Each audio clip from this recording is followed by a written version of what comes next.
Hey Rachel, I watched your video and you made some interesting points.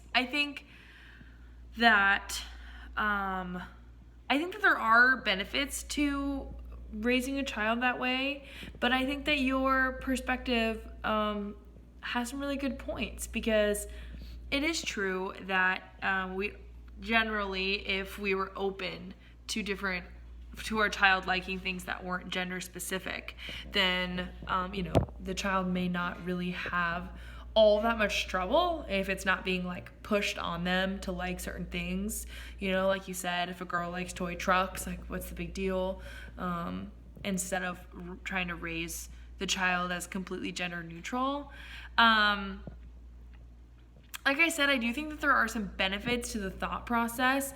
You mentioned that it makes it hard for like caregivers and people who are in charge of the child when in the parent's absence to be able to speak to the child and them being gender neutral. And truly, I don't think that's a good reason to not do it. And I only say that because a lot of people are uncomfortable with when we choose to do something differently, whether it's being transgender ourselves or raising children that are gender neutral, or if it's somebody with like something that's different that could make people uncomfortable to address or to speak to, especially if they're not all that knowledgeable about it. But knowledge is power. So if the caregiver or caretaker, whoever is watching that child understands like what the child is doing and what the parents are doing, then it shouldn't really be a huge issue.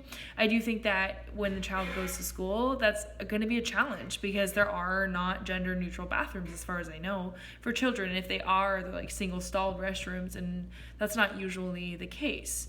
So I do think that I know that my sister-in-law is raising her son, and he's not gender neutral, but he loves everything from race cars and toy trucks to getting his nails painted, and he loves My Little Pony. And they're not raising their child specifically gender neutral, but they're just open to whatever their son likes. And so I think that's typically the most ideal way to incorporate both, I think, because I don't think I could raise my child gender neutral. Honestly, if I love the idea of doing it. There's just so many challenges that it poses, and I have yet to know if it really is going to benefit that child as they're growing up, because it's right now still in its early stages of even being an idea or people executing that idea. So I agree. I think that there's just benefits and drawbacks to both.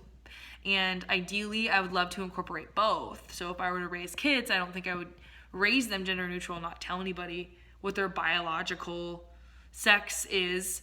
But I don't think that I would, I think that I would want to incorporate their freedom and their ability to make decisions based off of what they like, regardless of what gender that typically falls under. So anyway, I thought you made some really interesting points, and I agree overall, ideally, it would be realistic to take a more open approach, but not try to keep like gender out of the question altogether. So anyway, thanks.